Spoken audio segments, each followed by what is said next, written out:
ಶಂಕರ ಮುರಹರ ಭವಹರ ಶಶಿಧರ ಶುಭಕರ ಜಯ ಜಯ ಶಂಭೋ ಜಯ ಜಯ ಚಂದ್ರಧರ ಜಯ ಜಯ ಶಂಭೋ ಜಯ ಜಯ ಗಂಗಾಧರ.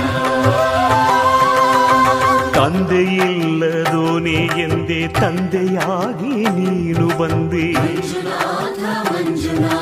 ನಾನು ಅನ್ನು ಅಹಂಕಾರ ಸುಟ್ಟು ಭಸ್ಮ ಮಾಡಿದೋನೆ. ಪಂಜನ್ನು ದೀಪ ಮಾಡಿ ಹೊಸ ಜನ್ಮವನ್ನೇ ತಂದೆ. ಅರಿವಿಗೇನೆ ಗುರುವಾದ ಗುರುಗಳ ಗುರು ಇವನೇ. ಸತ್ಯವೂ ನಿತ್ಯವೂ ಒಬ್ಬನೇ. ಧರ್ಮವೂ ದೈವವೂ ಒಬ್ಬನೇ. ಶಿವನೊಬ್ಬನೇ. ಶಂಕರ ಹರ ಹರ ಶಂಕರ ಮುರಹರ